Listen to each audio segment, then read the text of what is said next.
Hi hello friends, అందరికీ శుభోదయం. ఈరోజు టేస్టీ బైట్స్లో మనం చేసుకోబోయేది గోధుమ పిండి అట్లు. దానికి కావాల్సింది ముందుగా ఒక గిన్నెలో 1 కప్పు గోధుమ పిండి, కొద్దిగా బొంబాయి రవ్వ, కొద్దిగా ఉప్పు, కొద్దిగా బేకింగ్ సోడా, అలాగే ఒక 1/2 కప్ పెరుగును కూడా యాడ్ చేసుకొని కొంచెం నీళ్ళను కూడా యాడ్ చేసుకొని దోసల పిండిలాగా ఉండలు లేకుండా చక్కగా కలుపుకోవాలి. ఇప్పుడు అందులో కొద్దిగా జీలకర్ర, కట్ చేసుకొని ఉంచుకున్న పచ్చిమిర్చి, కరివేపాకును కూడా యాడ్ చేసుకొని కలిపేసేసుకొని పక్కన ఉంచుకోవాలి.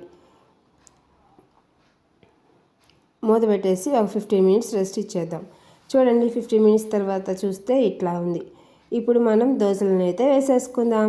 స్టవ్ ఆన్ చేసుకొని ప్యాన్ పెట్టుకొని ముందుగా సిద్ధం చేసుకొని ఉంచుకున్న దోశ పిండిని ప్యాన్ పైన వేసి చక్కగా ఇలా రౌండ్గా చేసుకోవాలి. చూడండి, చక్కగా నూనెను కూడా యాడ్ చేసుకొని 2 వైపులా చక్కగా కాల్చుకోవాలి. ఇంకొంచెం కాలాలన్నమాట. రెండో సైడ్ కూడా తిప్పేసుకుందాం.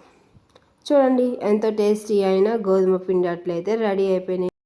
మీకు నచ్చిన మీరు కూడా ఒకసారి ఇలా ట్రై చేసండి. Please support this channel, like, share and subscribe. Don't forget to comment.